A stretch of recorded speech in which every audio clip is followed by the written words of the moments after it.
Okay, alright. Hello everybody, my name is Cristiano Ferreira. I'm gonna try and start making a game from scratch. And this game is gonna be called Gut, and it's kind of just a 2D Castlevania, Pikmin, side-scrolling Metroid situation that aims to kind of teach importance of gut health and stuff like that. But I'm trying to make this entirely from scratch and also learn Twitch streaming as I go along. This is my first time, so it's going to be pretty terrible. But bear with me. I think I'll get better as I go along. And also, if anyone has suggestions or whatever, please let me know and I'll definitely bring them in. The other thing I want to mention is that oh shit. Yeah, I'm gonna try to not use any assets if I can help it. And I've learned various things that make game development a lot easier through jams and various projects in the past that I hope to share here. But there's obviously better ways to do things. So if you know what those are that could help out, please let me know.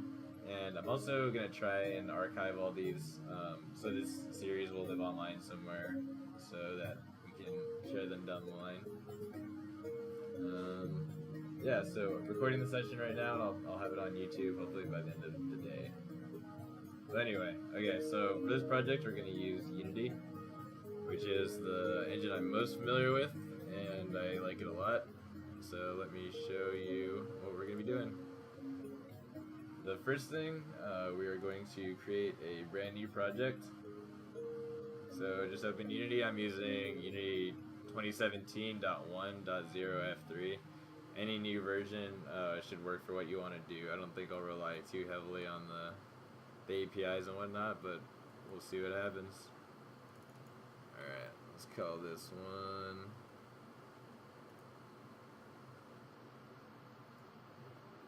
Gut.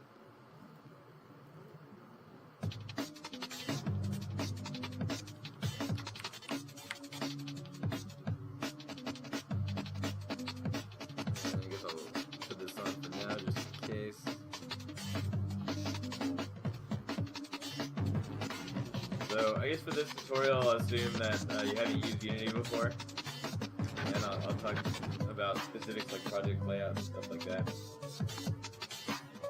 So when you first open Unity, you get a bunch of windows. The top left one is your scene window.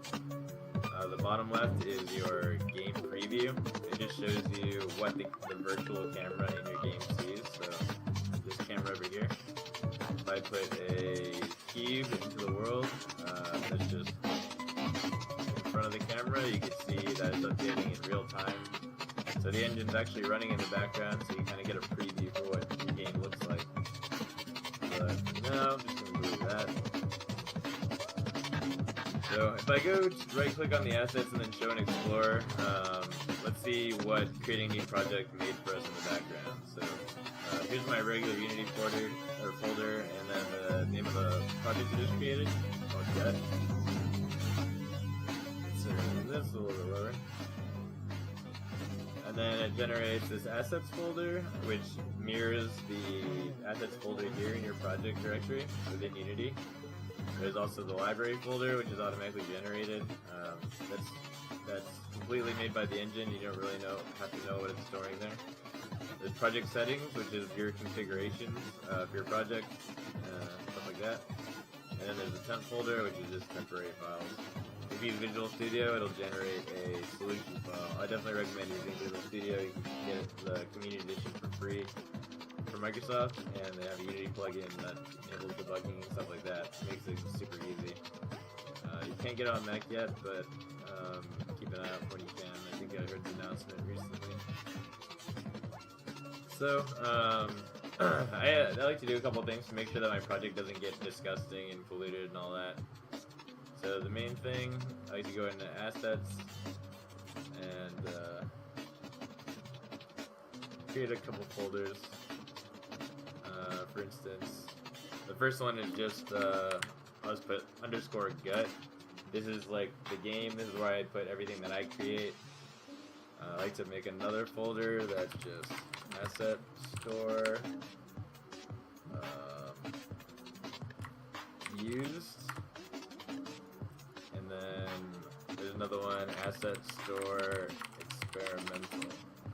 So Unity has this thing called the asset store, where basically you can download pre-made assets like textures, sprites, sounds, all this stuff. Basically everything you need to make a game, including scripts and code too, to make it easier. So if there's ever a point where I don't want to reinvent the wheel for this game, I might go to the Unity asset store, but who knows. I'm going to try and do as much as I can from scratch, but we'll see. I'd like to have these folders there just in case.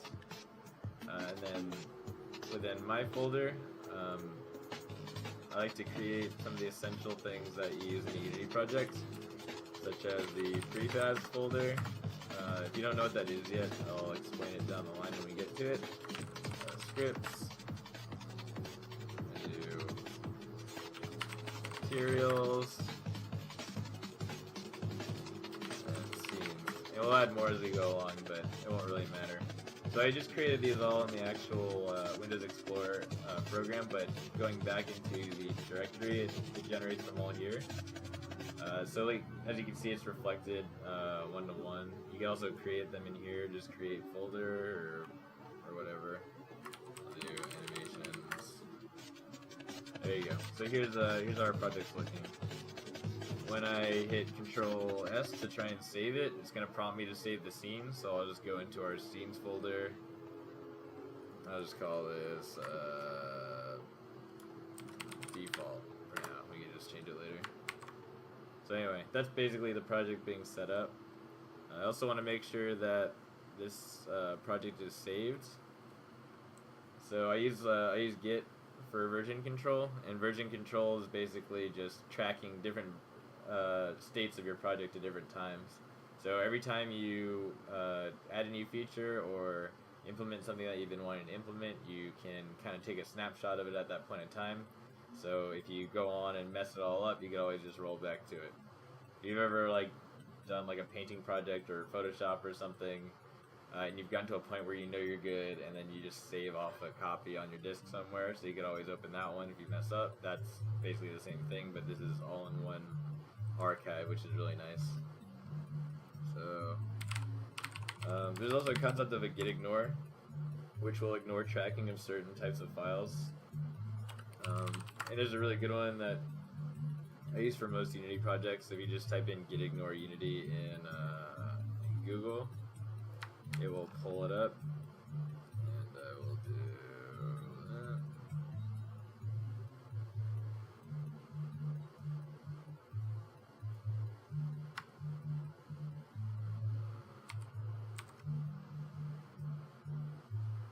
that. And put this over scripts.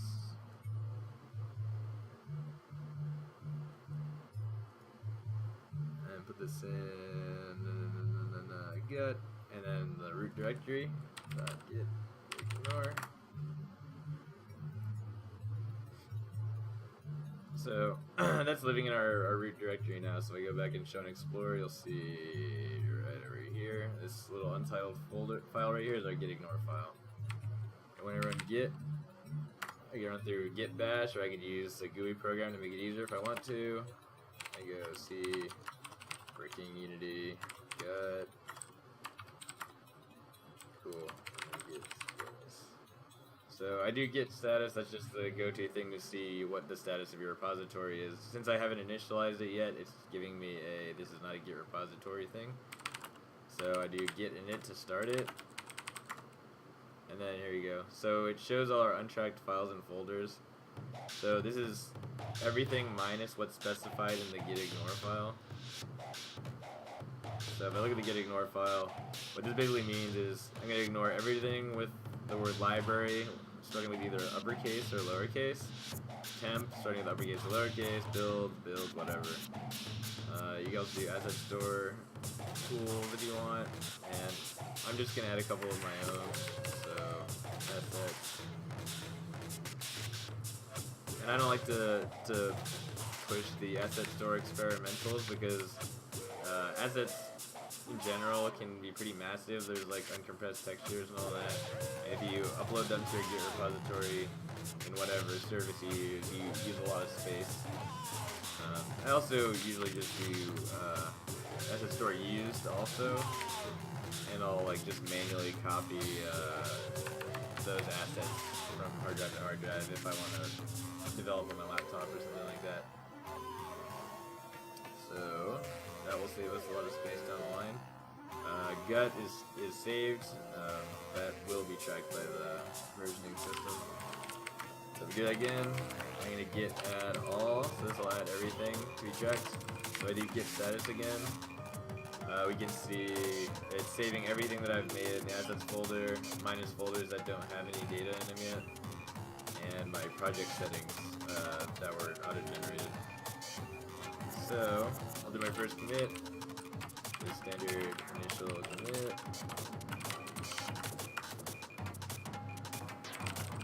Alright, cool. And if I want to use Bitbucket, which is my go-to that I really like, I totally recommend using them. Do that. And I will create a new repository. Call this gut. And make sure it's a private repository, especially the Unity assets.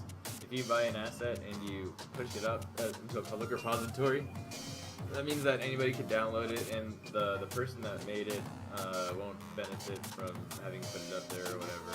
So make sure that they get paid for that because they work hard on and all that. Make sure that you're on private. So create repository. I'm gonna say I have an existing project. So I'm already in my repository path, but it usually says change current directory to that path. I'm going to add a remote. A remote is basically a remote repository. Let's just type it in. Git remote add origin SSH. Git bucket. Org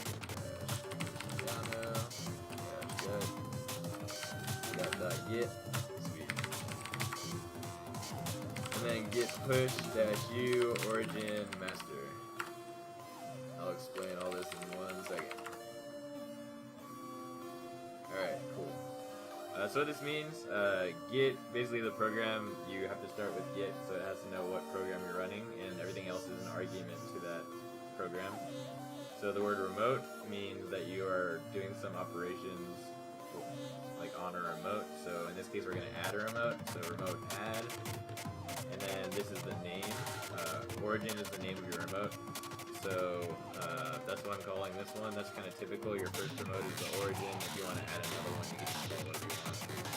And then push to both separately or push them all. And then this is the actual remote address of this repository that we just created. And then after that, git push. That means I'm pushing all of my tracked information up to this website, Bitbucket, and then -u specifies the remote. So yeah, it's the one we just created. And then master, that's the master branch. And we don't really worry about branches too much, but I might get into them later on. So now, if you look over this command prompt to the git bash, you can see that it pushed it up.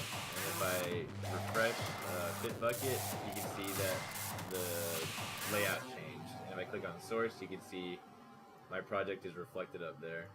So yeah, this basically means if I wanted to pull this down onto another computer, I can work between the two and have a centralized location where I'm pushing all my code to. So it's really nice to use. And don't worry about getting it all right now. It's there's a lot to it, and there's a bunch of great tutorials on Git. And if you haven't used it yet, I would totally recommend investing a little bit of time figuring it out, because it's like kind of like making Basecamp and puts you on a really solid foundation when it comes to feeling comfortable in your code base, instead of just like, oh, I broke something, now I have to go back and figure out what the hell it was, because worst case scenario, you can just roll back to the previous commit and start over, which sucks, but it could be a lot worse. So, okay, we got that settled. Oh yeah, also the reason I use these underscores here is because it bubbles up these folders to the top, and your directories basically, they quickly get cluttered with crap that you add.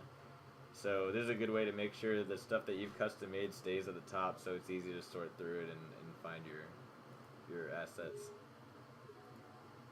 So yeah, Basically, this first video, I'm just gonna make a couple, mainly the main game state manager. So this is keeping track of the game state and loading various scenes. This is basically the backbone of any game. It's a global state machine, and everyone has their preference of doing this. I have my global state machine, and then for each module within that, I make separate little state machines that are managed by their own kinds of managers. So that's the approach I'll take for this, but if anybody has better recommendations, please let me know. So for scripts, I'll call this managers.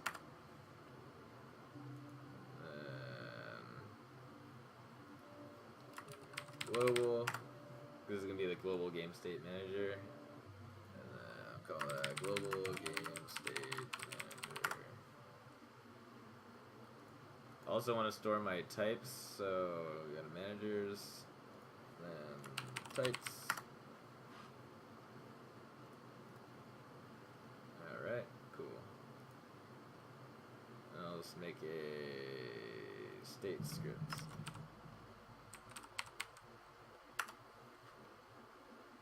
Sweet. Double click that and it will open up in Visual Studio 2017.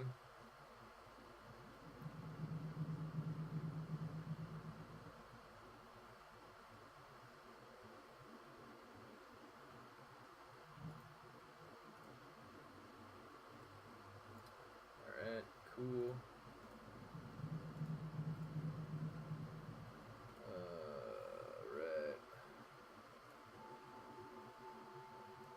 Actually, let me also open up managers, global game state manager. Alright, cool.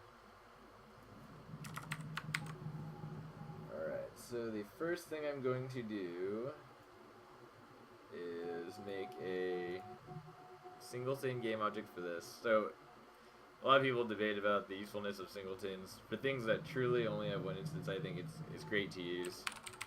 So, I'm going to use it. So, that's just the way it is. So, I'm going to do a public static game state, or global game state manager. Instance is null.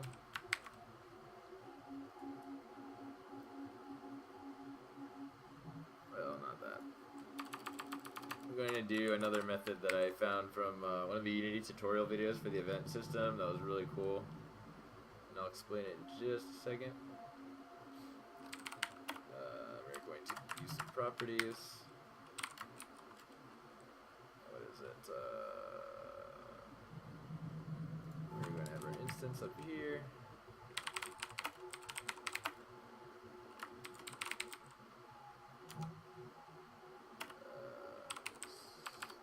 So this.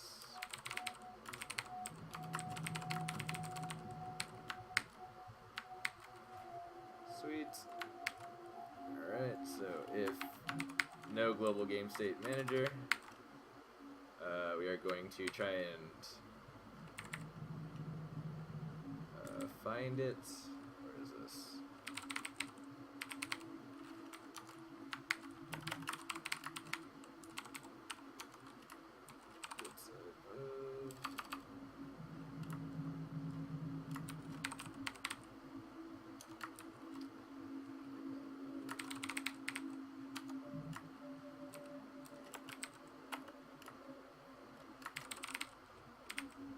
And I'll explain this in just a little bit.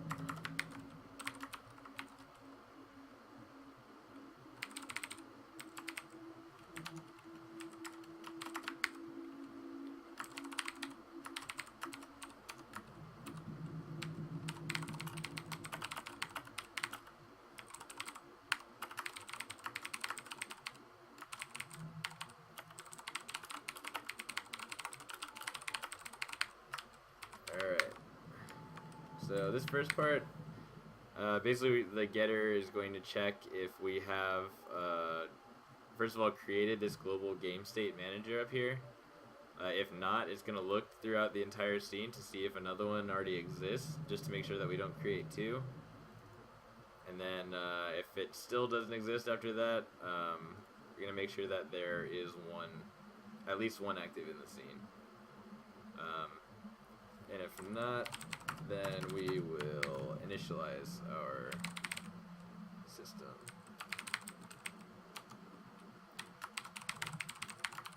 I'll create that function right now.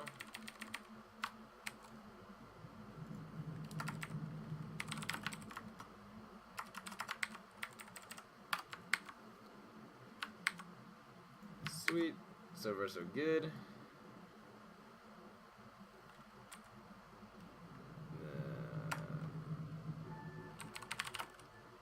Otherwise, we will just return our global game state manager. Sweet. Okay, cool.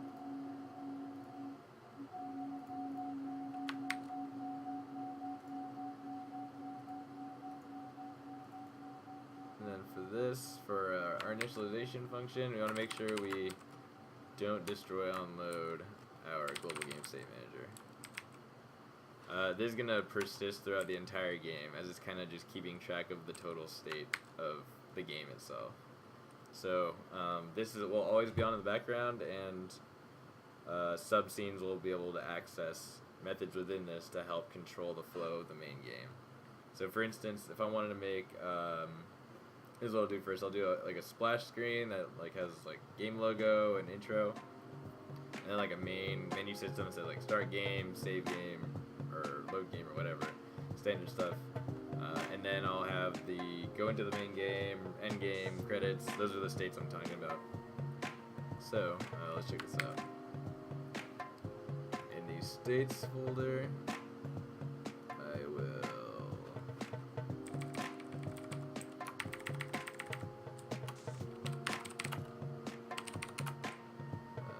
let's create global game states.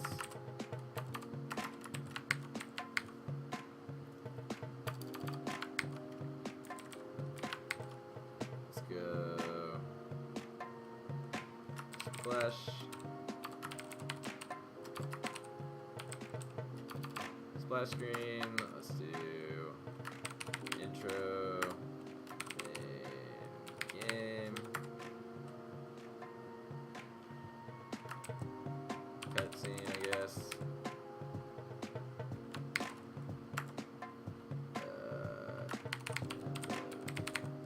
We'll change this later, obviously. So let's not worry too much about what's here right now.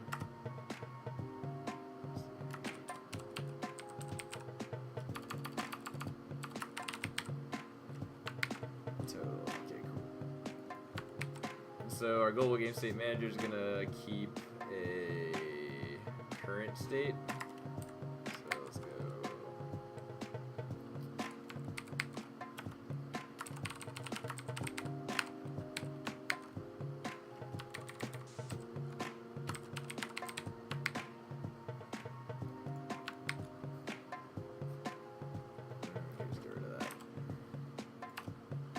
Might want to break it up to organize it better later, but for now it should be alright.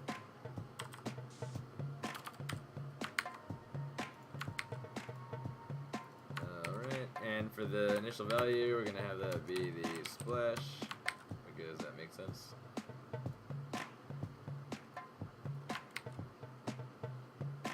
And then we're going to have a main loop. So if I go down here, let's do enumerator. So for this, I'm using a coroutine. Coroutines are really awesome. They make it really easy to make state machines that appear like in a logical way. It'll make more sense in a second. So let me just write it out and I'll explain it.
Sweet.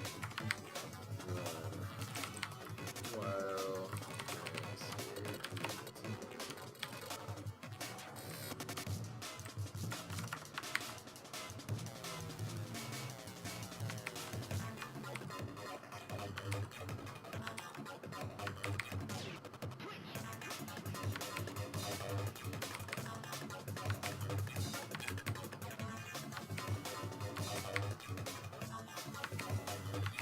okay. So basically, every single update, this is going to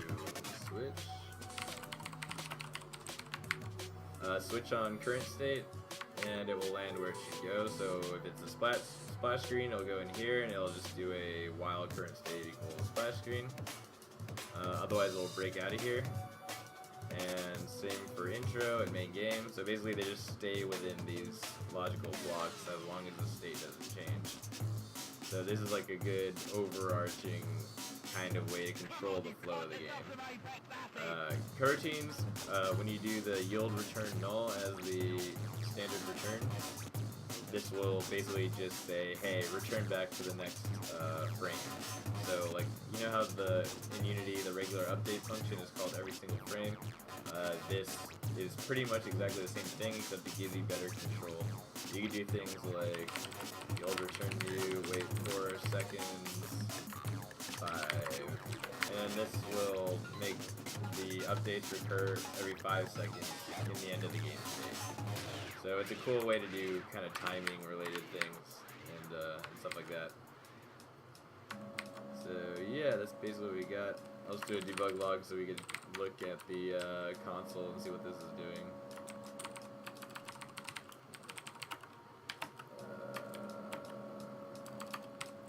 Let's just do that.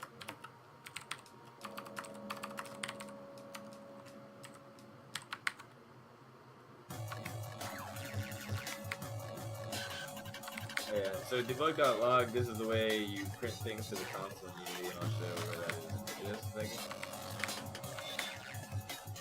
So back here.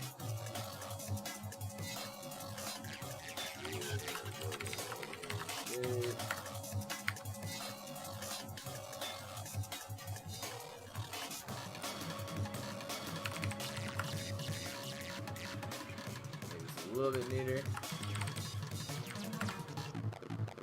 This is things that will persist for the entire game should remain here.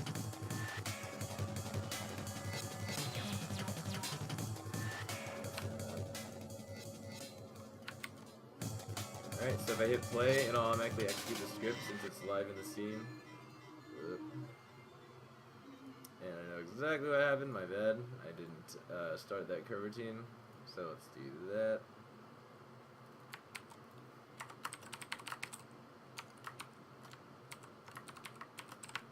Damn. Alright.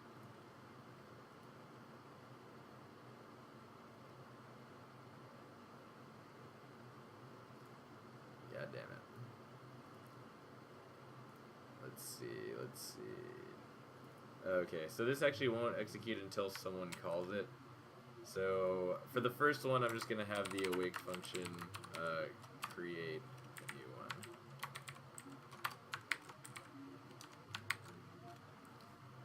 So let's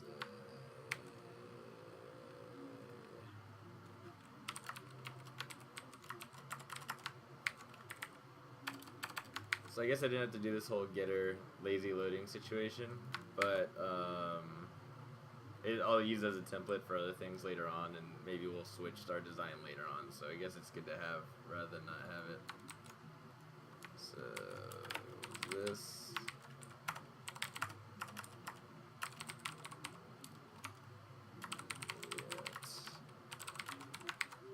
So this is like another way to make sure that we only have one. So on the awake function, if we don't already have an instance saved to our static variable up here, then I'll just assign this to be that.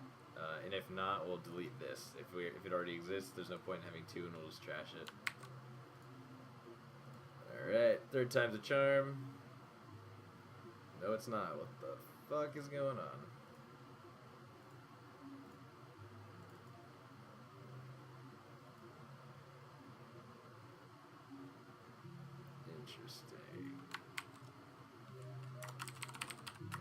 is where or debug log comes in handy. Let's see here.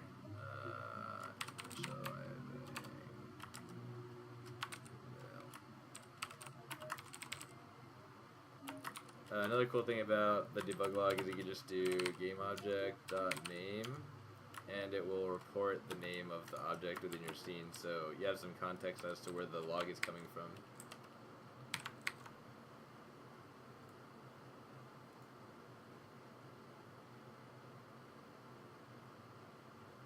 Alright, so that did work. The awake got kicked off. Yeah, I didn't call initialize yet though.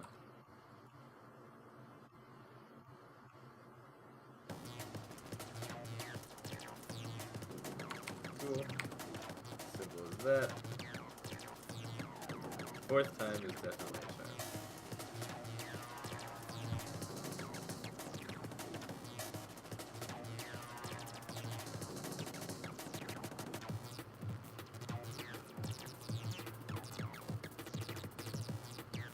Oh shit. Okay, another valuable lesson about coroutines is you have to be careful where your yield return nulls are, because I just started an infinite loop and froze the editor. So let's take a look at that before we open it back up. So while true, open.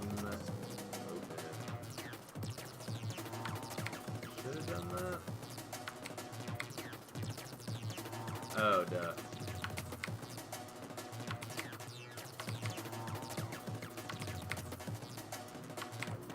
Alright, cool. So the reason we need that is because if it ever gets in this while loop, it'll just keep spinning, and we'll never proceed to the next update. Yield return null just says, alright, I'm done here, let's go to the next frame. But because I didn't have that within each of these, basically it's screwed. So, yeah. This should definitely work this time. I know I said that many times already, but I need it this time. Let's see.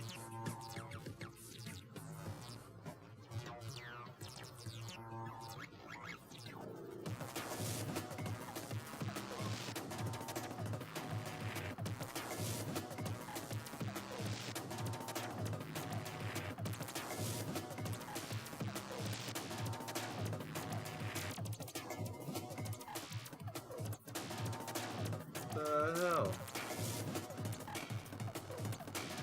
That was wrong again.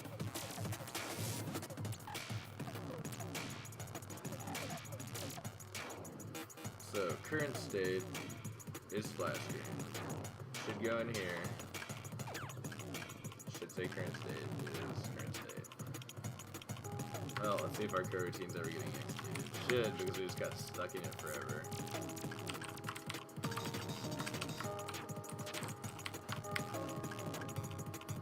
Not off to a good start.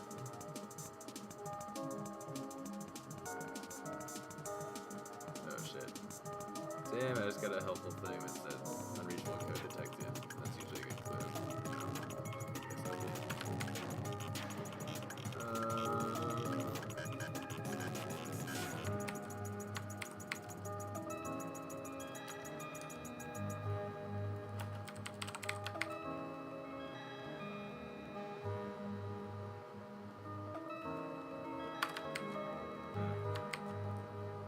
Whatever.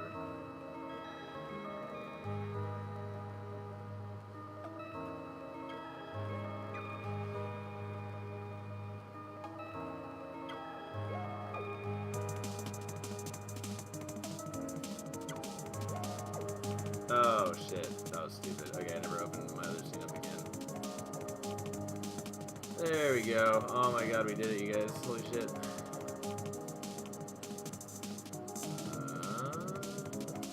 Okay. So I guess I should put this on a root game object. Let me just call this the globals object. Therefore, that will not just run on load. Always look at your warnings.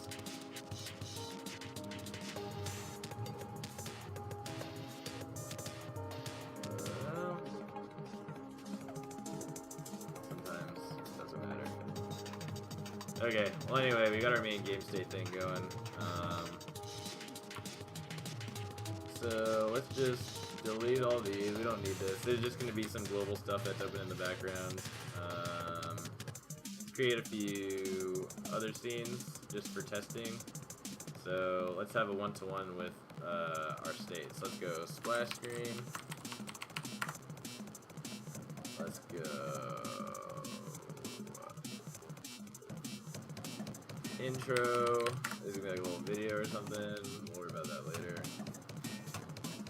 And scene. Let's go main game. And I guess that should be it for right now. We don't really need too much other than that. So here's a splash screen. Let me open that up. You don't need to do the skybox. There's just gonna be a simple splash screen. Let's create a canvas. Splash screen is easy. We can just get that out of the way real quick. And then UI image. So this we're just basically gonna stretch an entire like splash screen across the screen. So we don't really need to worry too much about it. So let's set the anchors to just be stretching across the entire screen. There we go. And then I'll bring in our first asset. Let's call this a sprites.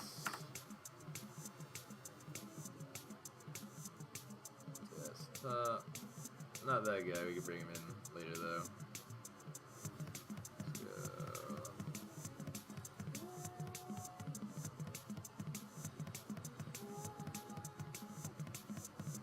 Let's go this one, I just made this not too long ago.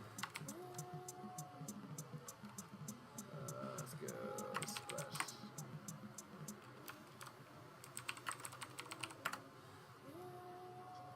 Bring that into sprites. And then change the mode to 2D and UI sprites. Change this to 4K because 4K, everything's better apparently. There we go. Oh my god, we got a splash screen. And I'll probably get rid of that shit at the bottom later. Cool. Alright, so that one's set up for intro.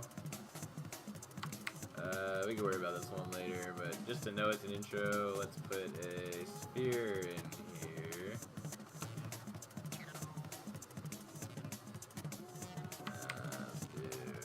Just to show how materials work, you just create a material by right-clicking here. Let's call it intro sphere material.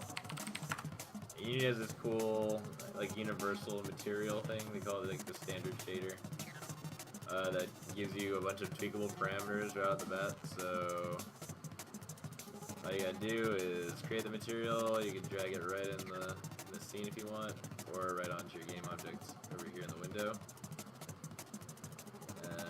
Say like, I guess I don't even have anything in here, but if I wanted to wrap it with that same image, I could do that. So you can see it's imprinted on here, like the weird skull creature thing. Pretty sweet. Yeah, nice. So this is our intro, pretty cool, good stuff. And then our main game. Let's go crazy on this one and put a square in here just so we see the differentiation between them, or a cube if you will.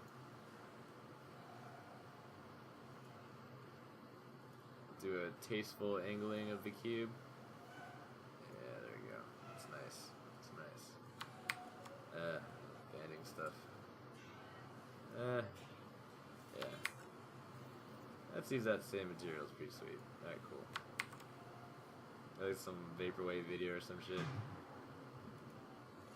I guess that should be it for now. We don't have to worry too much about all this other stuff. Let's go to build settings. Add our scenes. The default that contains our global manager has to be specified at 0 for this to work the way it is. So do that and put everything else in as they appear. Let's go to main game. Alright, we got that. Sweet. Alright, cool. So default, splash screen, intro, main game.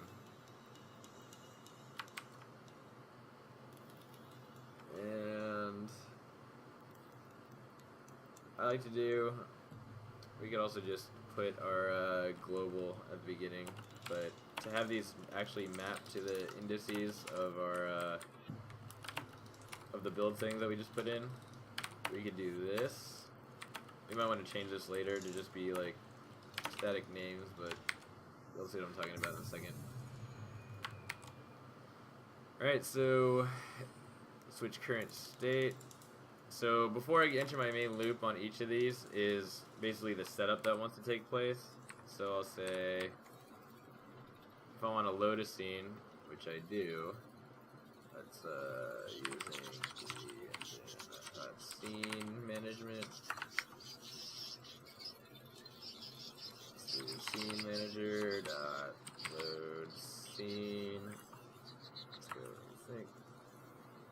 And then see the parameter is scene build index, and that matches back here. So if we go to file build, oh god, build settings. So this is index 0, 1, 2, 3. This is a basic way to do it, and we'll tweak it later, but just to show how this works. And I'll pass in that. Just gotta cast it to an int.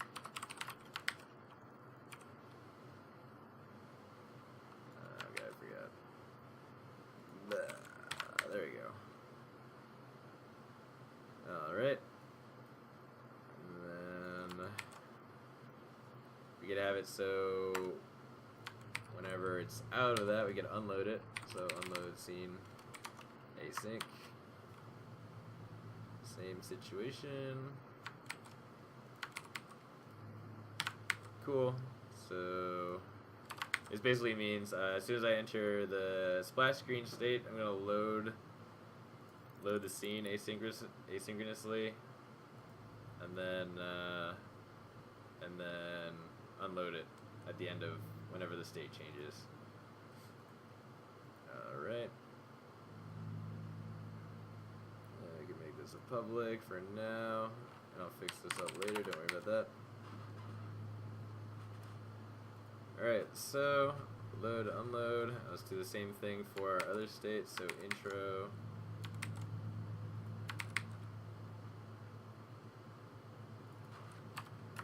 Intro. Oh god, why?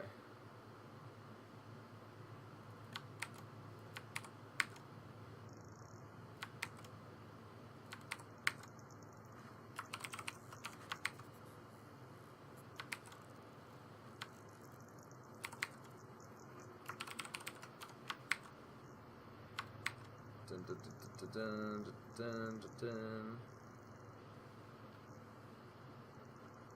Alright, that looks good.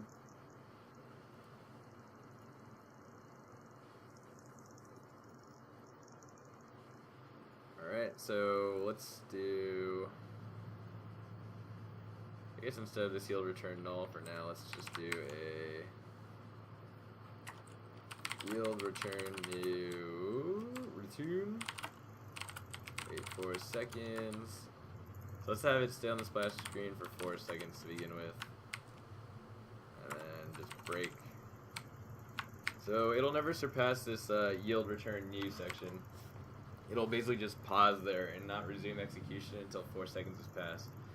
So basically this while loop is kind of useless for now, but we'll use it later. So it'll go in here, wait for 4 seconds, and then break out of this loop, and then unload the scene. And then I'll just change the current state to intro. And yeah, like I said, this will all be tweaked later, but just to illustrate what I'm doing right now. Same here, load that. Current state. And then main game. After that, we'll go back to the splash screen. So it'll just like keep looping over and over again. Infinity. Alright, so intro will stay also for, let's go 3 seconds on the intro. Let's get crazy.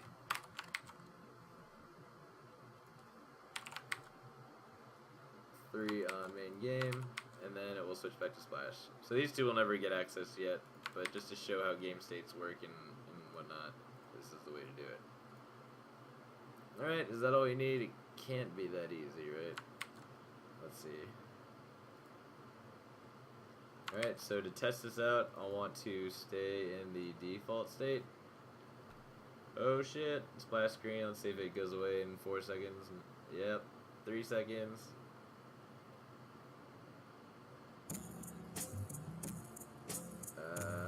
We're stuck there, that's not cool. Oh yeah, I probably forgot the brakes there. Yep, sure did. Cool. Alright, let's try it one more time. Yep, we got our splash, got our ball, got our vaporwave cube, and back to the splash. We have gone full circle, we made it. Okay, so we have a basic game state set up, and the cool thing about this is that we could nest all of our individual logic for each state within each scene now.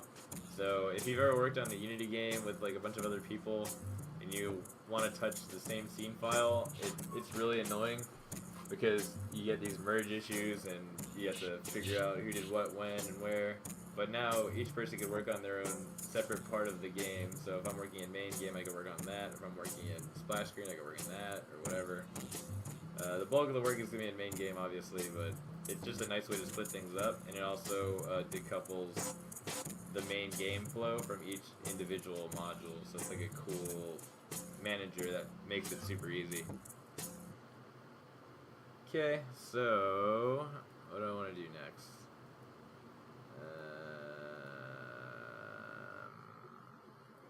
That might be it for a good first stream. Maybe I'll try and break up the enemy character, and we get to animate it, just so we have something cool on the screen, I guess. I don't know how long this will take. If it ends up taking too long, I'll just chop this up in multiple videos. Oh yeah, let's commit. Commit often. Let's do that. I should have done this like 30 times, but I forgot because I was in the zone, I guess. So we have all those changes. Oh my god. Oh my god, are you serious right now? Okay. So I just did get status, and you can see all these changes here.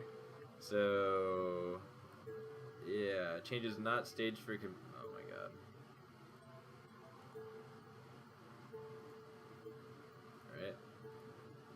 So these are all modified files. So like the editor build settings. I'm gonna guess that the changes were from those the scenes that we added to the build options, build settings. So like this.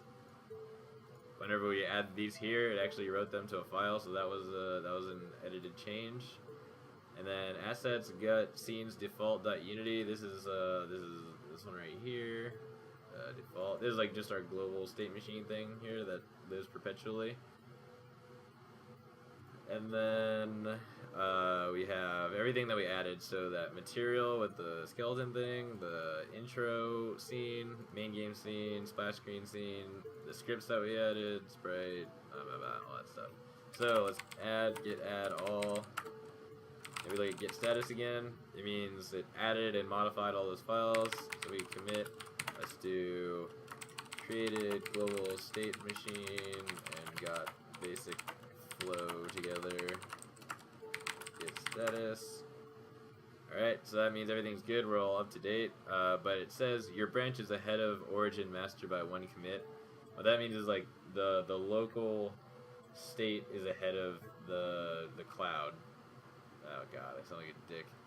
The Bitbucket repository. Okay, so git push -u origin master. So this will push everything like that we just did locally up to Bitbucket, and then we can see it in the browser just to make sure that's a thing. Alright, so this is going to take a little bit more time to push up because I'm streaming this and we added some actual files to that. So if I refresh this, you can see if I go to commits, here's our commit history. So created global state machine and got basic flow together. That's there now. So that's cool. We don't have to worry about if this computer catches up on fire and we lose it. It's still up here now. We don't have to worry about it anymore. Pretty sweet. Alright. And actually, I guess, yeah, let's do this. Let's do this Photoshop thing. I don't know how long it's going to take. It's probably going to take a long ass time, but whatever. Let's do it. I'm going to create a new project. These are all my weird ass things I used to put my Game Jolt together. Shout out Game Jolt. Let's do. Should do 4K assets and then downscale them later just in case. I guess let's do that.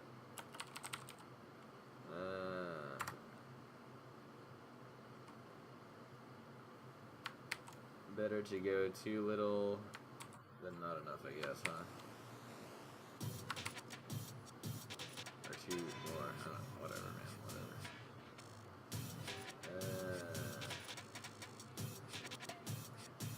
Whatever. Okay.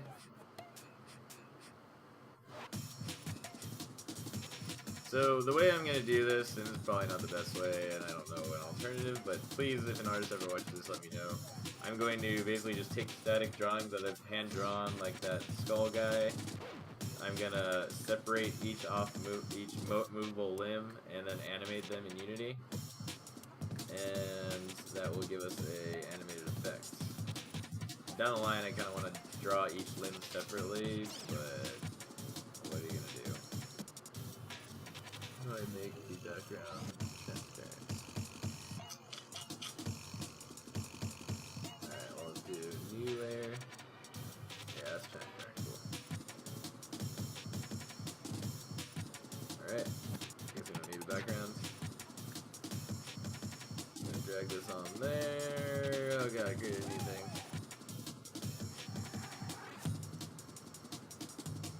Alright, sweet. Rasterize that. Overtook my other layer. And then I'm just gonna erase everything around them.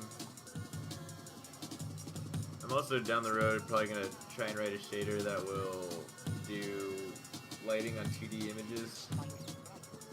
And that will make things easier. I don't wanna let me erase it. Oh, yeah, I know it's selected. But for now, we're just gonna have this stock lit drawn character. I don't have a nice tablet or anything, so I'm just gonna do this with a mouse, and it's gonna suck. I'm pretty sure of it. What are you gonna do? I guess to make it obvious, if I'm getting everything, I'll make the background layer black and then show it.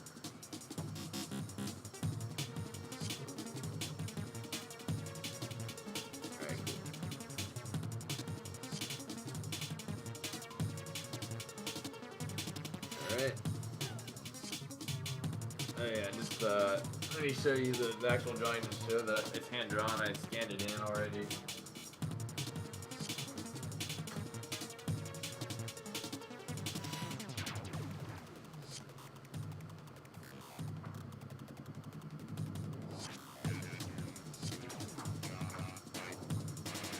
So yeah, this is the original. This is how I'm gonna do it. I'm just gonna draw everything on like a regular paper with a micron pen and scan it in. I have a couple other concepts that.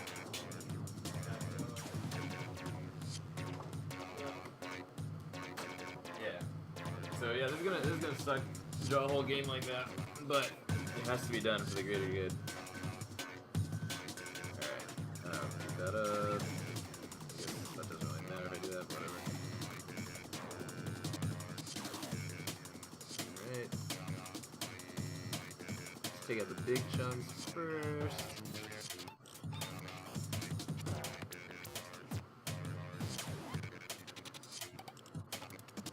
It is oddly satisfying to do this. It's like a Karate Kid situation. Let it be a lesson in mindfulness.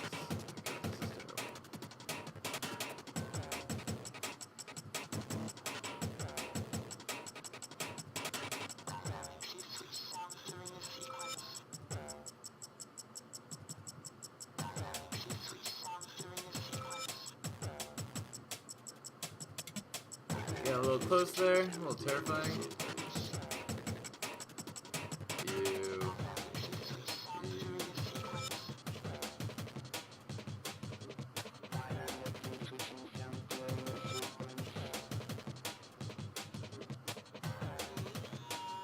Oh yeah.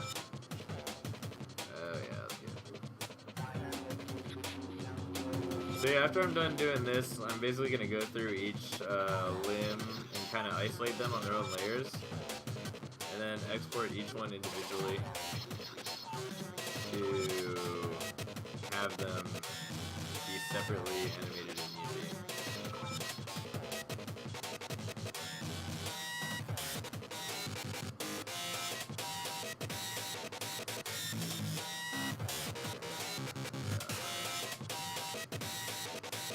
Again, please, if anyone has a better idea than this, I love you forever.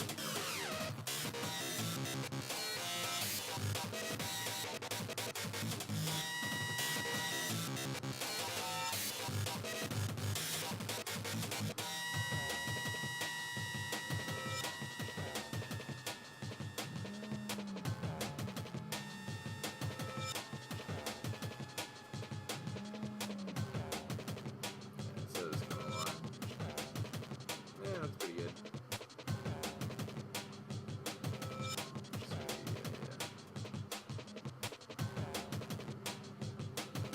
Might want to go over a couple things later.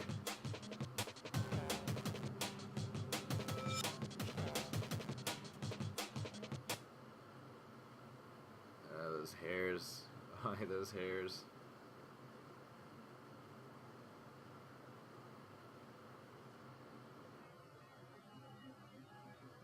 Whatever.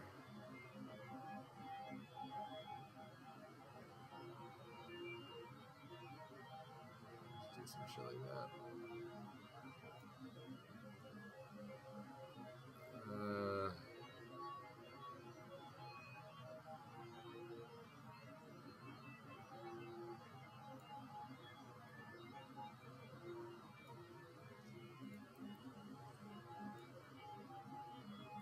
Oh yeah, getting into it now.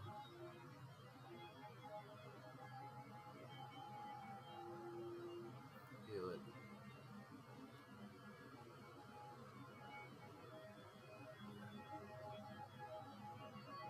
Oh, it might even be better. Maybe I could do the selection tool and like delete everything and then paint over it with a white background.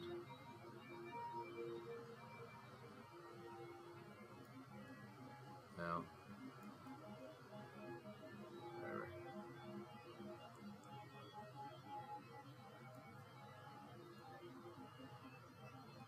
Meh.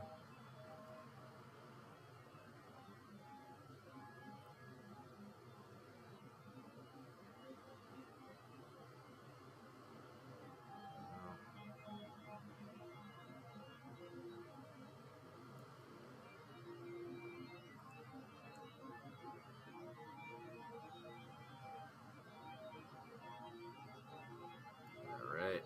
Yeah, looking good.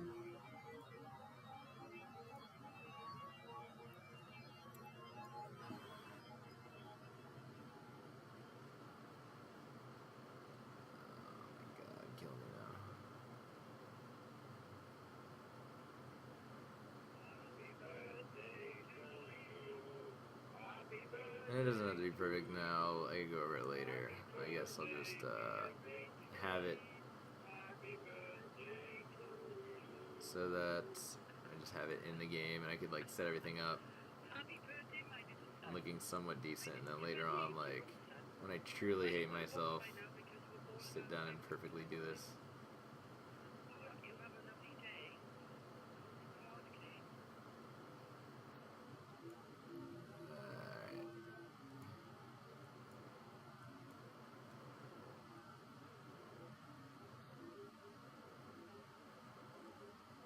I guess I could try and do that lasso tool to magnetic thing. Let's try that.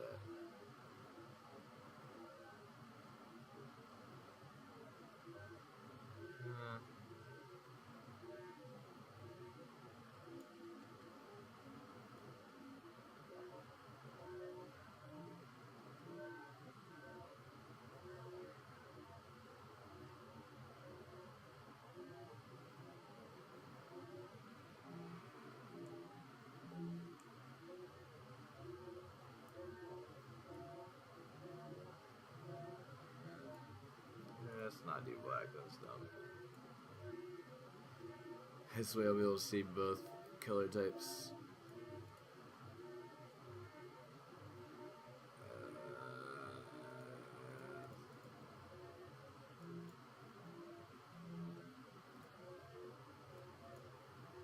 What?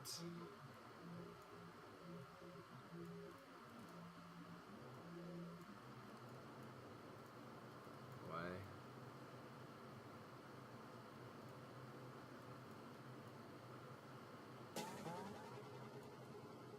Oh.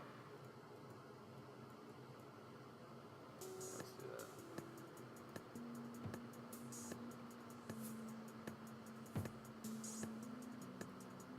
Kinda cool.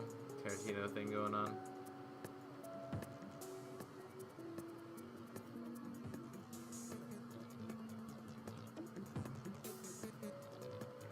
Cool. Right back at it.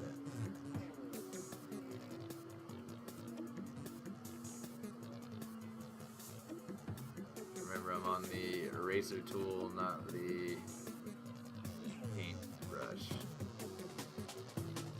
So it looks like I'm painting red, but I'm only using that to indicate what I've erased.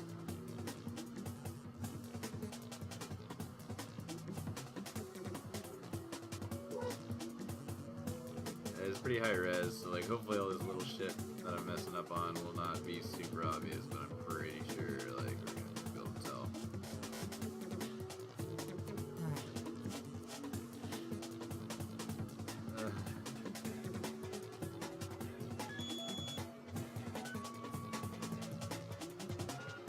Big old part. Ah.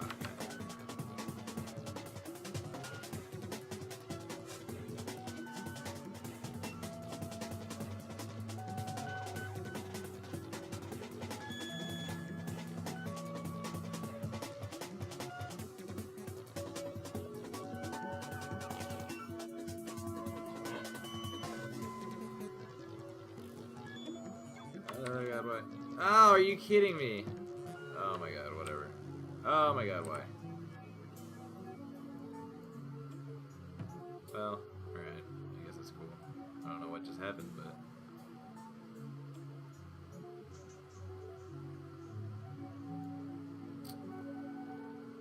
Yeah, you know, I'm just gonna... Let's just do this. Let's cheat a little bit for now. Just to have this going and animating. I'm just gonna go quick and get over all this stuff, and then I'll be able to separate everything out separately. You got this sweet gradient that got generated out of a random hotkey that I accidentally pressed, and I don't know what it's doing, but it looks pretty fresh, I guess.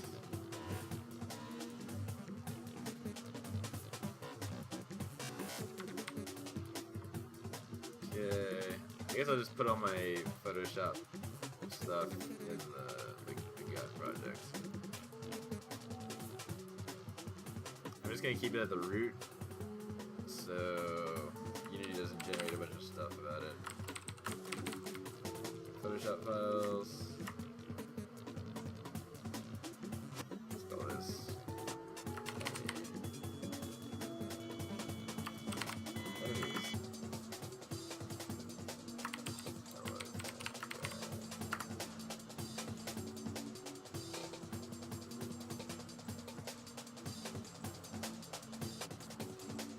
Alright, so the next step after I do this thing is I'm going to find out which parts of his body are going to move on what joints, I guess. So I know his bottom jaw is going to move, and I guess the upper jaw. So I'll have to detach those and put them on separate sort of things.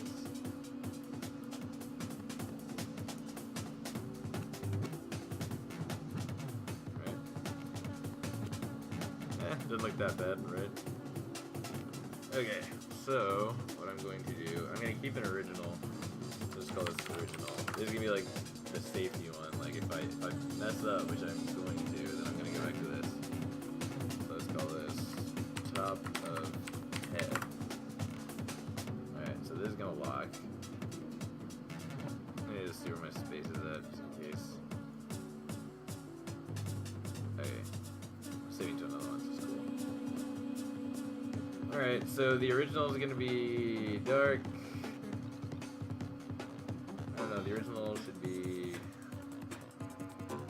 50% opacity, I suppose. How do I do that?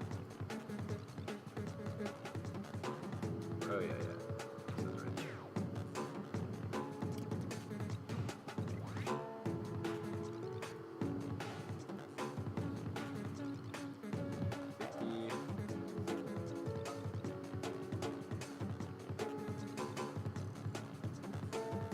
Yeah, let's go there. Unlock it. Alright, so this top of the head is going to be isolated, and I'm going to kind of erase around it, so it's got its own thing.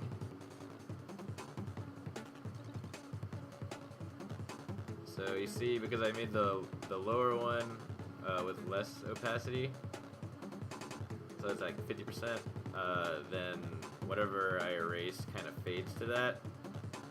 Oh shit. You get like a clear differentiator of the different pieces. So I'm going to keep the top of the head and the top row of teeth on their own thing. And then make this separate, this jaw and lower head their own thing. I don't know how this is going to look, probably not good. But just to illustrate what I'm planning on doing with this, and then next time I'll come back with like actual segment areas and whatnot. So I'm gonna export this like as its own thing after whenever this is getting done. There we go. Looks alright. So if I don't have the bottom, I guess that's the top. So what I'm gonna do, this is like the shitty way to do it, but I'm just gonna like, should probably get rid of all these little smudges and stuff, whatever. I'm just gonna paint black there to fill it in. So like whenever the jaw moves down, it's gonna look somewhat like the stipple drawing. I'll just do a little like dots over here, so it's kind of looks normal. And I bet you, if anyone ever watches this, there's gonna be some artist that knows exactly what I should be doing that just starts screaming it with my antics. But if I don't know any better to do something than nothing, you know what I mean? So keep that looking like that. And another good thing about this, I saw this awesome talk from one of the people that started Game Jolt. Her name is Yaprak. She gave me this really good advice for devlogging. She said that people love to see GIFs. So if you're trying to start a devlog to get some attention to your game, generate as many GIFs as you can, and it'll definitely help spread the awareness. So hopefully after this is done, I'll be able to have a decent GIF after I animate it that I could use as a thumbnail or something, but we'll see.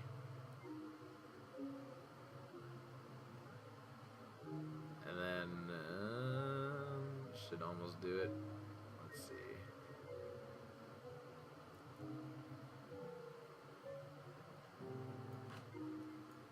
See how that looks. Yeah, cool. That should be alright. Alright, top of the head is complete. Let's log that and hide it. I guess I should probably keep it around so I can use that to trace the original again. So let's duplicate this and say bottom of, or let's say bottom jaw. This will not be like that. And this opacity is going to be 100 again. So the bottom part's easy. Let me just mask that out with a regular eraser. Just everything that isn't the jaw and that doesn't connect to the top of the head. Because the top of the head, that's going to be a little rough area that we got to figure out.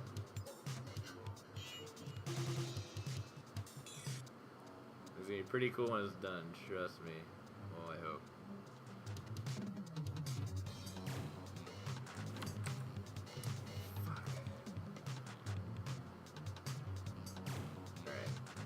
Yep.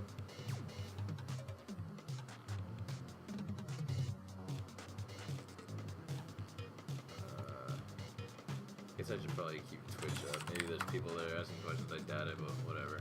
Let's see. Sorry if anyone had questions. That was there.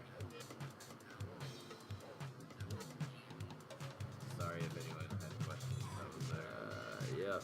Empty. Cool. Alright. Sorry if anyone had questions. Yep. So, continuing where I was. Getting out all the easy parts. Done. So, continuing where I was. Oh, God.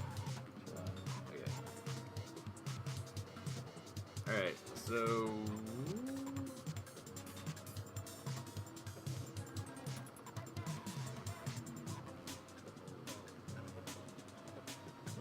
Mask off this top part.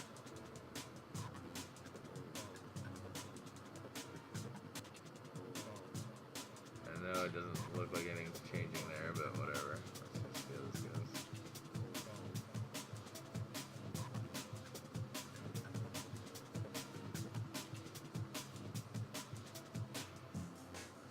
Oh, bit into the jaw there. And that sucks.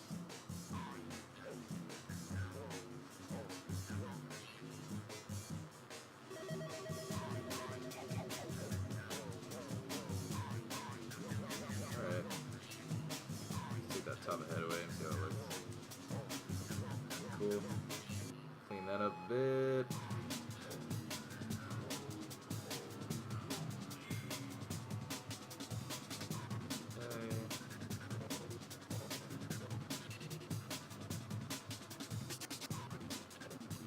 Alright, sweet. Just worry for a second.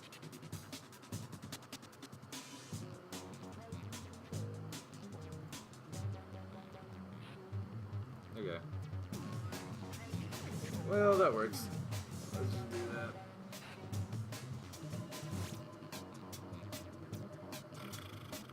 Yeah, that's good.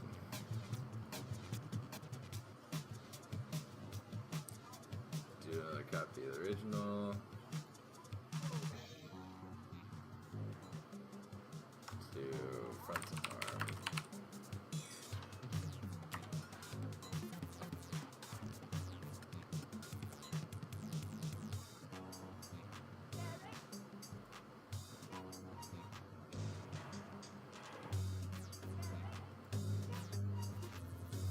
Get rid of the. God, I forgot about that. Alright, so we got the head and the lower jaw out, so we can just take this out immediately without even thinking about it.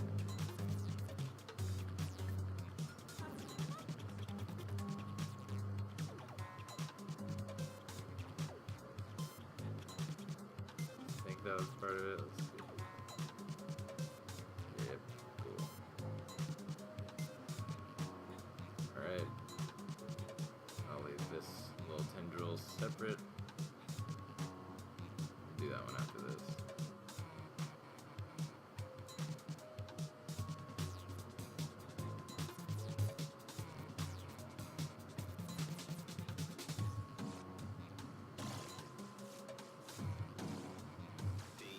Alright.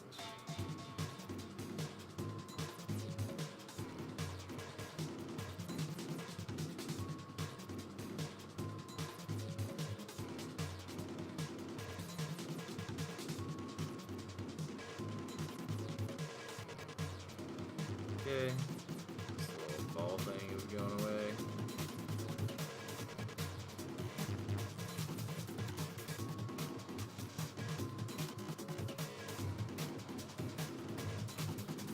Cool.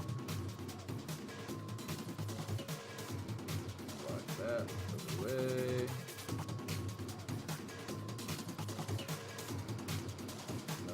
location, back arm thing.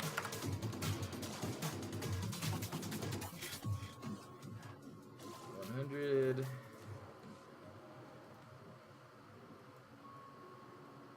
Another situation we don't have to worry about it. Let's just get rid of this shit.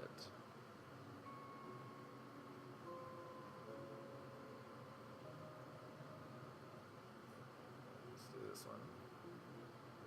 So yeah, this is a tricky one. We gotta. This one's like, oh shit. God damn it. That is the most annoying thing in the world. So that back tendril is part. Oh my god. Alright, I'm just gonna trace this one immediately. Okay, that one's partially occluded, so we're gonna have to finish it a little bit. Do a little. Ah! What the hell? I like definitely unclicked. What the? Oh my god. Oh my god, kill me. Alright. Going for it. Gotta be very careful. And I'll explain what I tried to explain in a bit. Alright. Sweet. That was definitely harder than it had to be. Alright, so this part over here, because it's partially occluded, we gotta do that same thing we did with the head with this. So let's zoom in a lot. What just happened? That was weird. Alright, black. Bottom edge has more shadows, so you just kind of do that. And then finer detail towards the top because it's receiving more light. Bam, bam, bam, bam, bam, bam, bam, bam, bam, bam, bam. There it is. So that's gonna be our weird tendril thing. That's alright, I guess. Whatever. You're done with that one. I think we just have that last piece to go. So let's just knock that out real quick, and then we'll export this and animate it, and it'll be awesome. Far back. I don't know if that's how you spell tendril, but whatever. That's what I'm doing.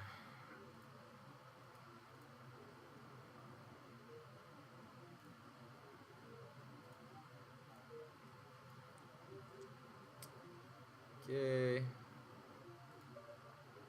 Zoom out. I should probably remember this hotkey since I'm going to be doing it a lot.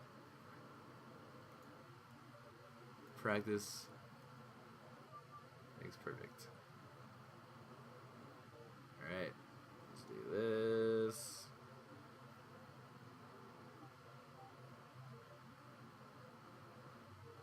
Alright, so another situation here, because that back tendril is going behind this one, we're going to have to connect them both. So I'm going to have to draw again.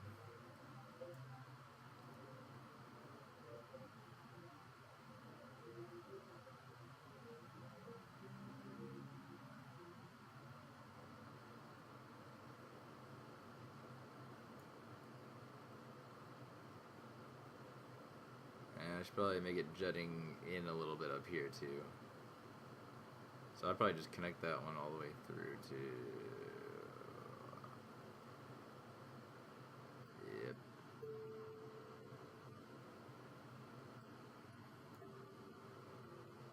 Alright, get the old brush out. Fix that little shit I messed up earlier. Use my new hotkey that I just remembered. Control plus, shout out.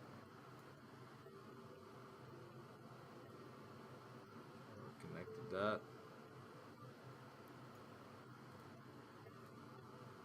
Fill this bad boy out. Weird sack thing.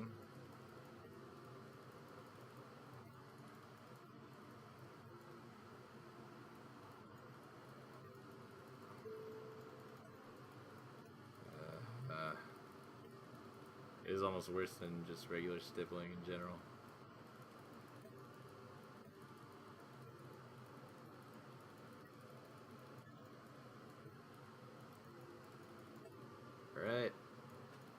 got that stack thing done. It's looking surprisingly decent for what it is. Fill out this little tube tendril. These connecting parts don't have to be perfect. This is gonna be pretty high res, so should look alright. Hopefully.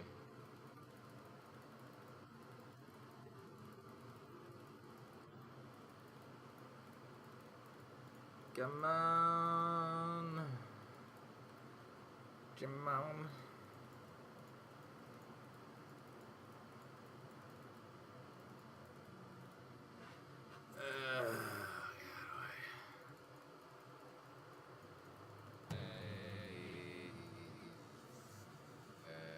So I would normally break this up into like at each joint, but for this first one, let's not even do that.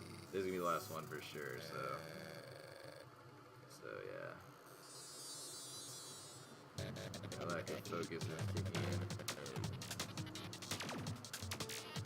Oh my god, Jesus Christ.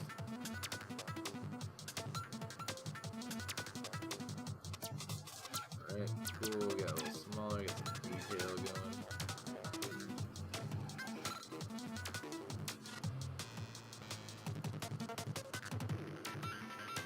Might go over this with like a blur tool or something, so it looks like brothers and sisters. Oh, there's so much shit. Whatever, who cares? Okay. Oh god, now this one.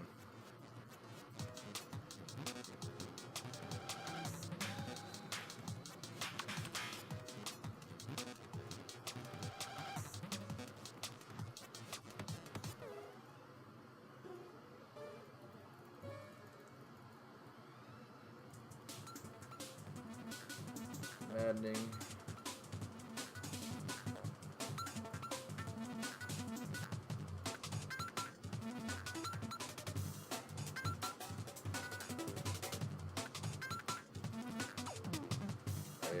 Also, yeah, Photoshop, you can also use GIMP to do this, I'm pretty sure, but I really like Photoshop. I grew up on it, you know, doing those stupid edits before memes, making just trash photos.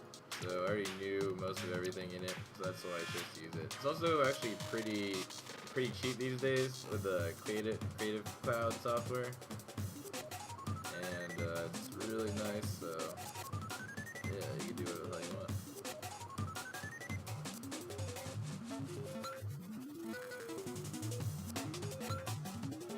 Whatever.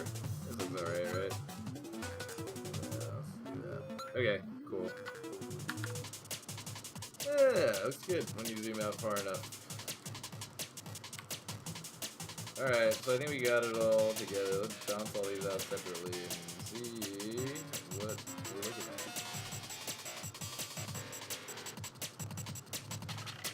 Definitely gotta clean that up a little bit.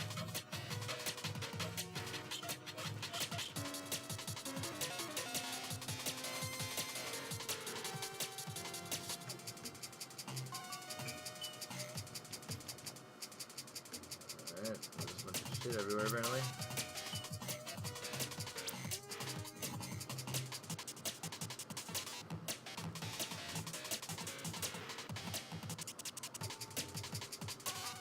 Okay, I guess that's good. Do the background thing.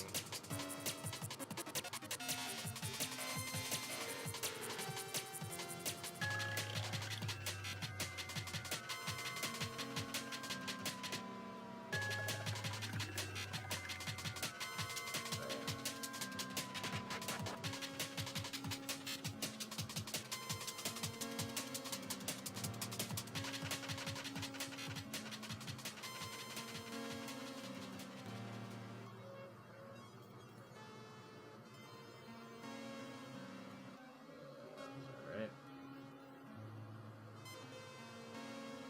Lock it. Front arm, let's see. Ooh. Ooh.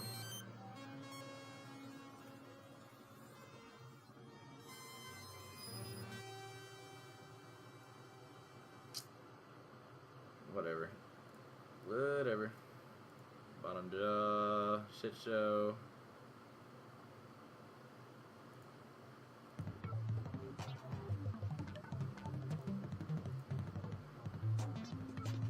How did this happen?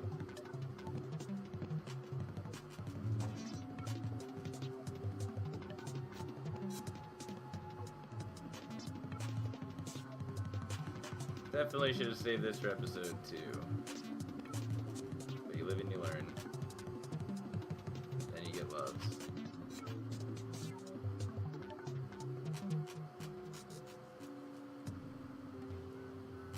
Alright. Yes, I should do it. So, let's just export all these individually. Export. PNG. Let's make a new file. Let's do.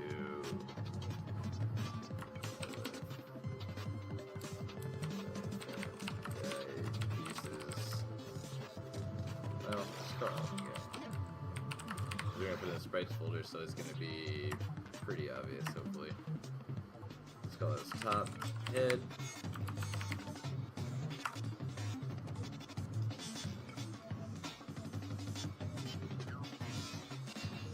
Just log it. File as.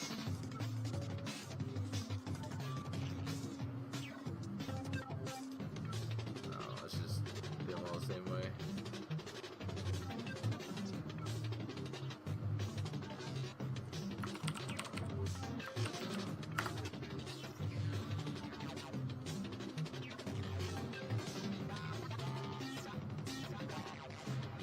Words, tendril.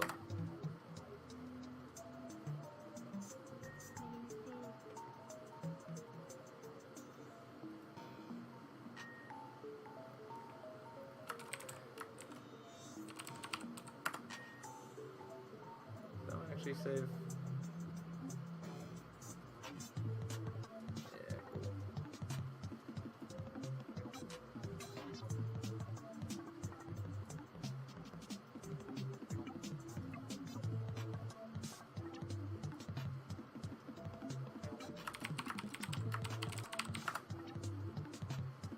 Yeah, and I normally wouldn't do this first, but it's kind of just a cool thing to get in the game to like inspire me to actually keep doing this shit. So, all right, let's create a new folder in here. Let's go enemies. I guess I could make another one for UI. So I could put that splash screen in. Trying to be clean here. Let's bring all this shit in. See how it looks.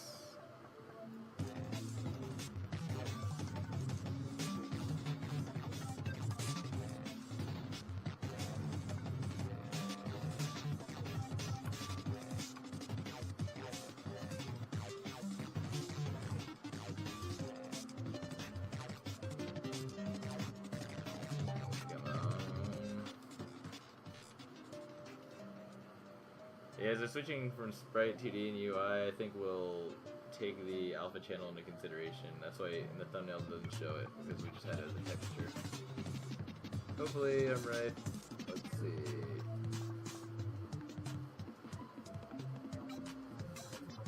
Oh my god.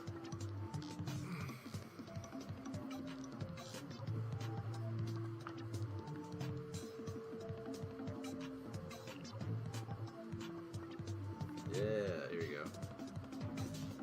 Alright, so let's put this in the main game, I guess.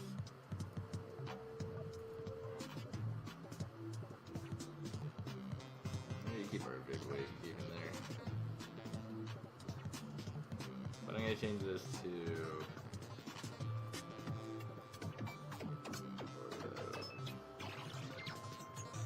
hide the shitty job I did on the edges. I'm just gonna change the clear color to white.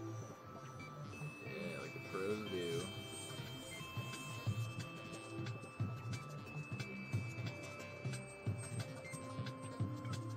Nah, fuck it. Okay. Let's call this elephant enemy. 0.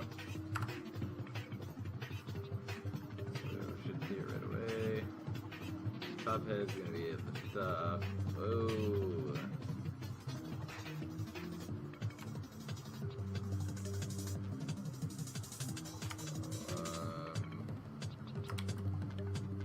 Let's go pieces.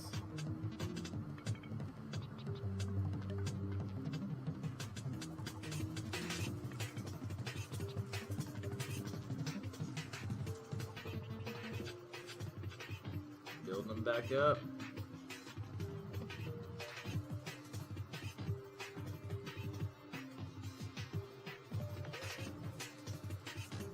Hey, not too bad, huh?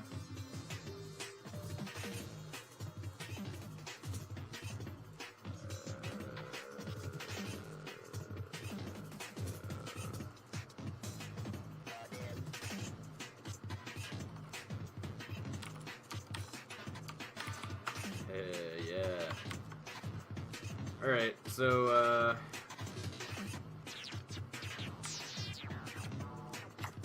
should put the animator at the top or... Yeah, no.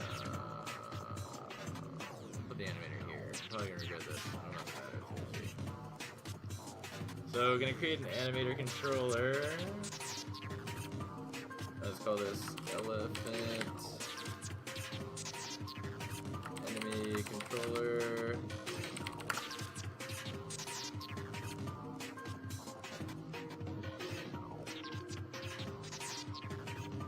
Right here.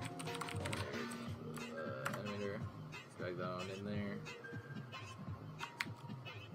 Double click this and it'll bring up the animation state machine. So I'll create a new one. I'll just do an idle animation for this. Idle. I need a clip. Hold on.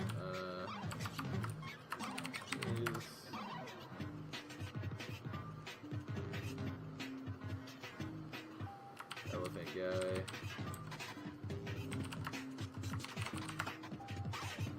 And I'll just keep all my animations and animator controllers in the same thing for now. I don't know what that's going to do, to be honest with you. So, elephant.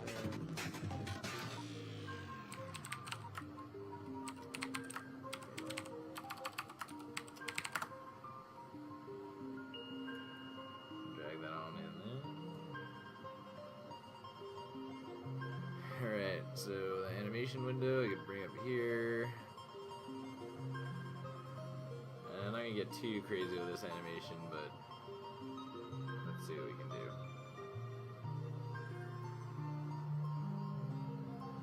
Add property.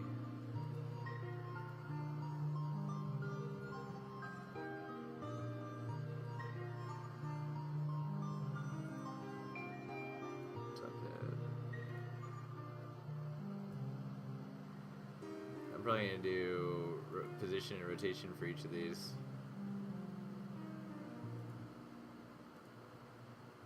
Oh, you know what? I just realized I don't have to do all this manually. Cool. Alright. So I'm going to hit record. You know what? Let me do a commit because I remembered.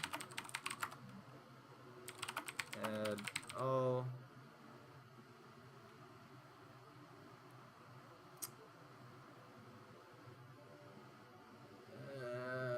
Do I want to push my Photoshop files?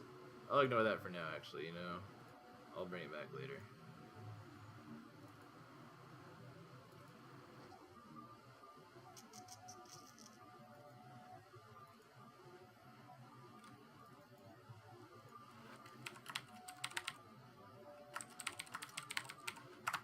And then this way I can just manually copy it too, because I just don't want to use too much space if I can help it.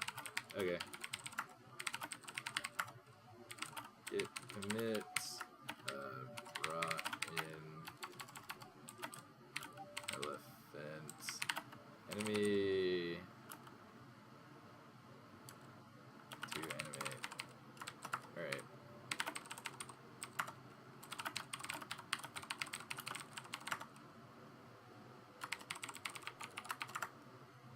Alright, cool. let's actually animate this fool. Go to the top of the head. God, what's the best way to do this? Yeah, I guess I'll just look at the main scene view, actually.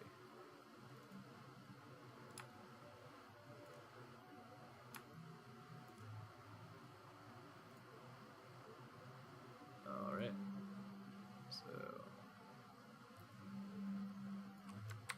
Alright, so at the beginning keyframe, let's just have it stay the way it is. Like, it's gonna start and end at this very same position.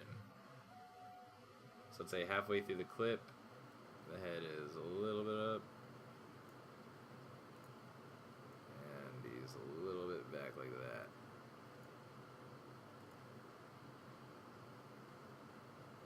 What? Did not save.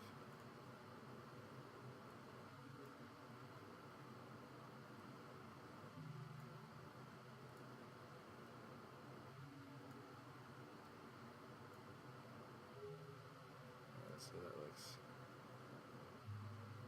That's pretty sweet.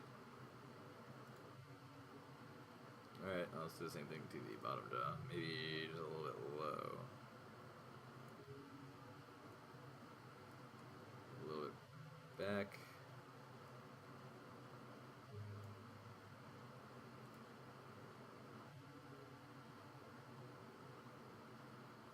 Cool. I'm gonna slow this down a little bit so it's not like, you know, gonna be chomping like that super fast. Let's make this one a little bit earlier.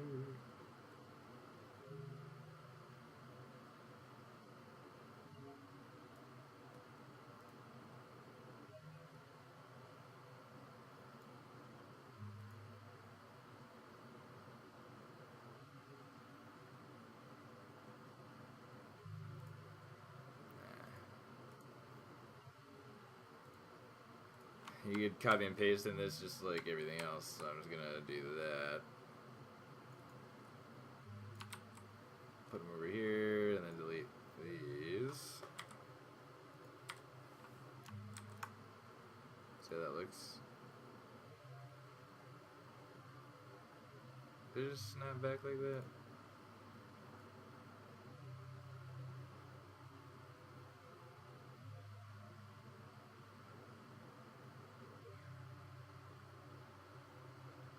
Weird. I guess I could layer these, so this will be.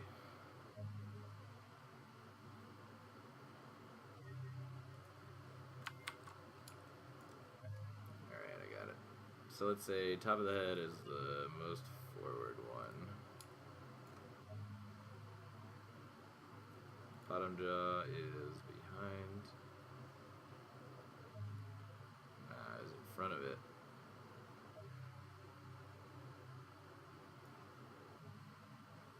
Front tendril is behind. Yeah. Front tendril's behind everything.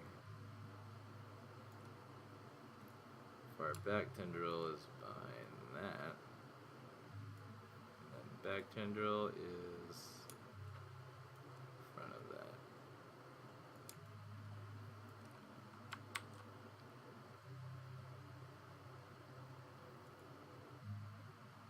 So this is the annoying part. Everything I just did I have to like update the Z values for. So you know what? Let me just wipe all these. Let me start over. This is looking alright. Let's not get too crazy with it. I'll make it less pronounced too. Top head. Yeah. Ah, shit. Ah, shit.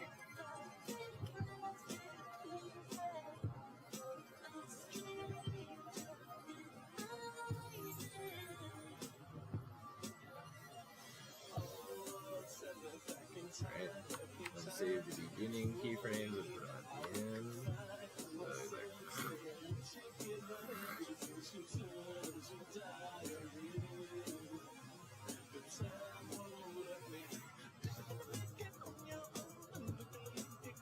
at that.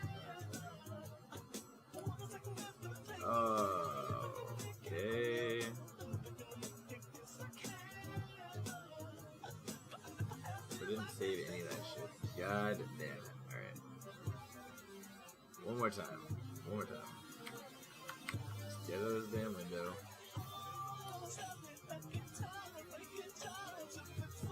Bottom jaw. The first one. So okay, just a second. I'll use layers on this later in the best way, but for quickness. For quickness' sake.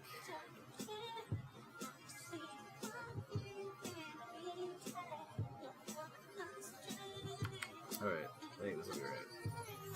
So let's see how that looks over here. Now, switch this to 2D so it looks like what we expect.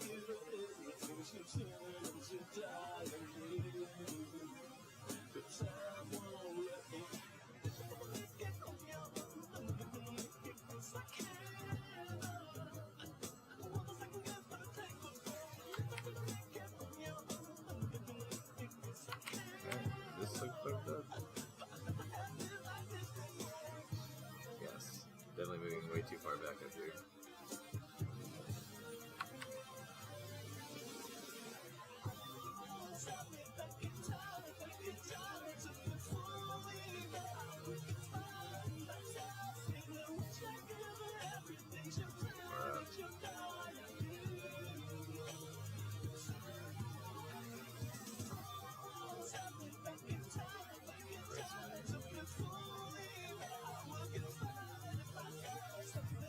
It's just a little tweaking thing until it looks right. That's what you gotta do sometimes.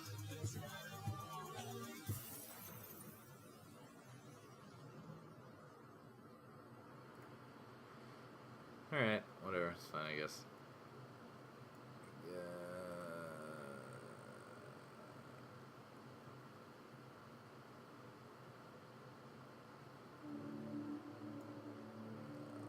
I won't get that much of the rotation, actually. Alright, let's do bottom jaw now. Just a little bit.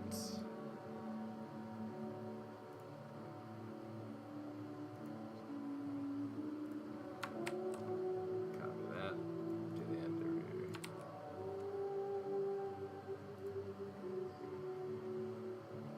Oh, I just snapped like that.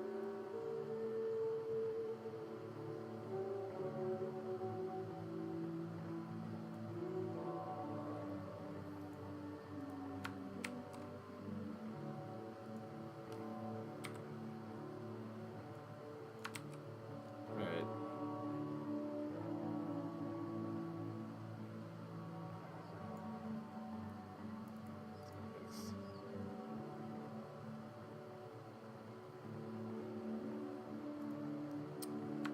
Well, I can fix that later.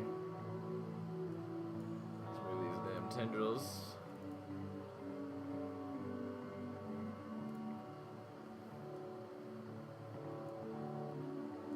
There you go, a little bit on the front of this one.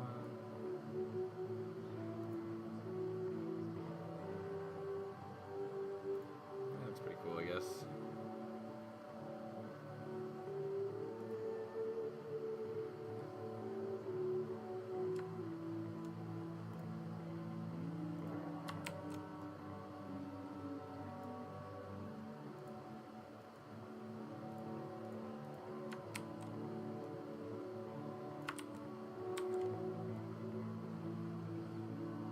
Sweet. Alright, now the back tendril. Let's have it start there as per usual. Oh wait. Which one's the back one? Oh yeah. Let's have this be a simple one.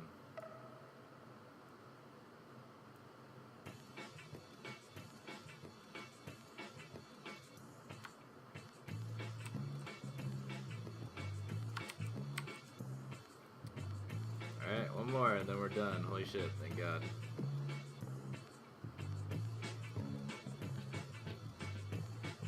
We can make this one go a little bit further since we got that, we painted it in.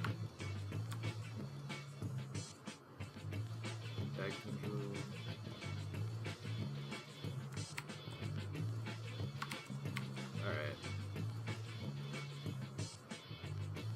pretty sweet. Let's just slow it down a lot because that's way too fast. 0.2. Alright, let's just go all in. Let's see what it looks like.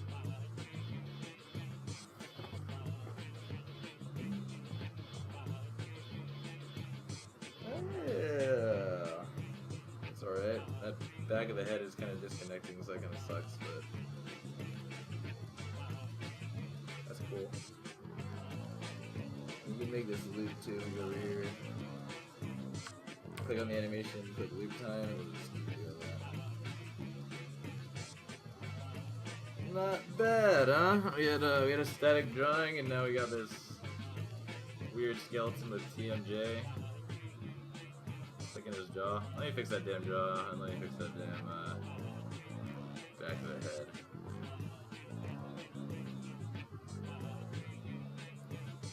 That is because his front tendril is moving too far back.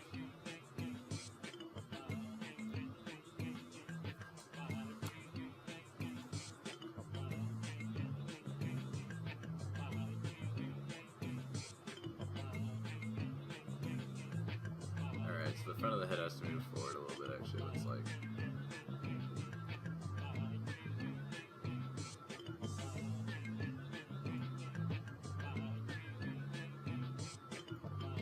With it. He's gotta move back. Around here.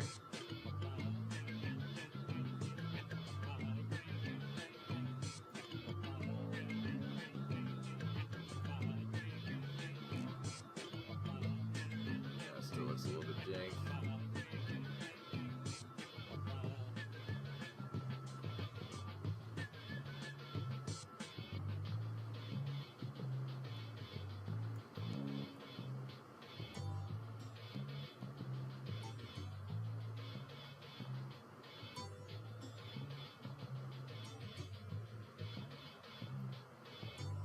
Looks like it is.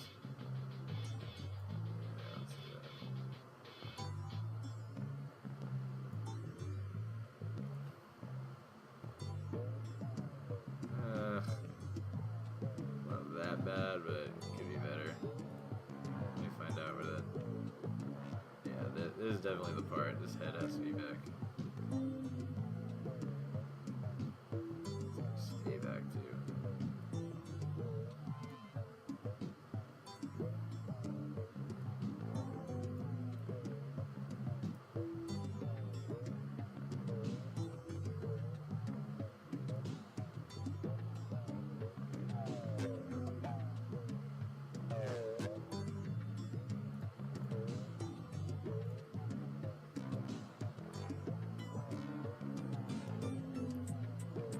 That clicky ass jaw.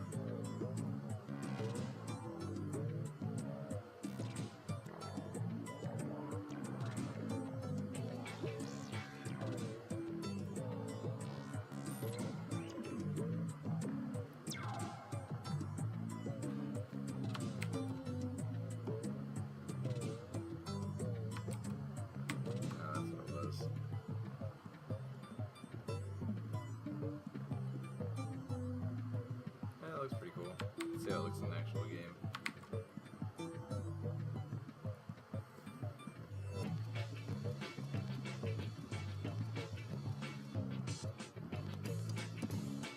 That last part's a little jarring.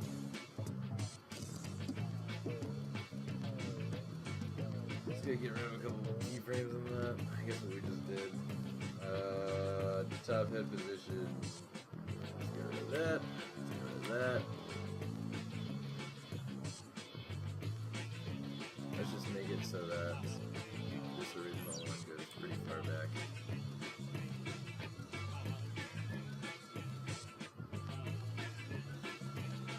That should do it. Are you kidding me right now? Oh, actually, it's right there.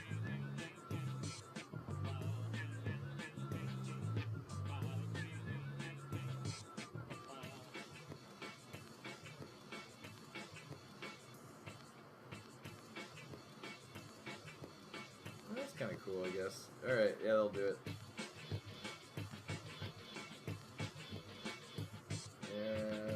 want to make the front of the head move forward. That's the trick. That's the trick.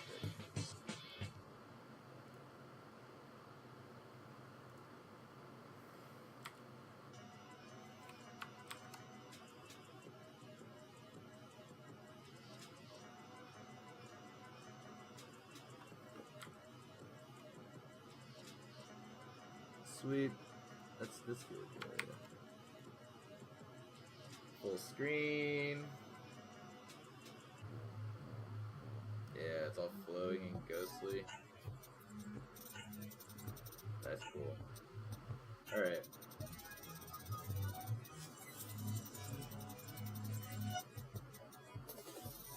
How are we gonna finish off our GIF? I guess we could just move this,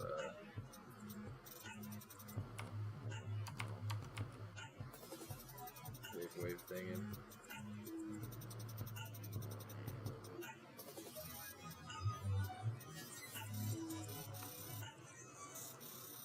Let's do it.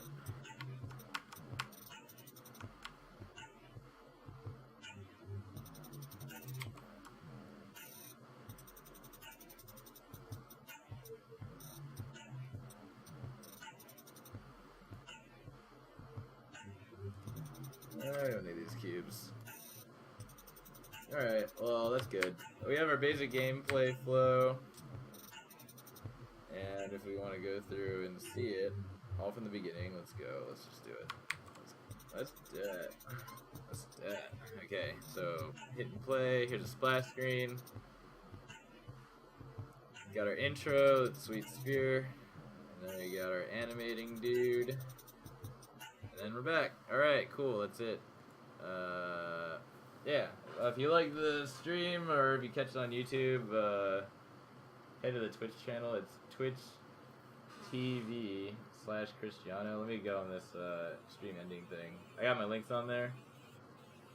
I don't know why I don't have the damn Twitch URL on there, but yeah, it's basically twitch.tv/Cristiano with 2 H's, just like everything else except for Facebook because that was stolen. And check out the stuff. There's a GamesWell page. I'm gonna be posting a devlog with like a recap of all this information we just covered. Hopefully, if it's written down, I can't possibly stumble through it. Oh yeah, this guy on the left is one of the.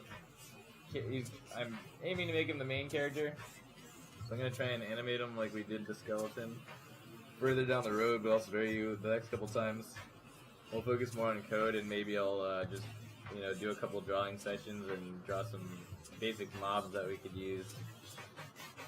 But yeah, that's it. Thank you so much for watching. Yeah, come back around. Goodbye.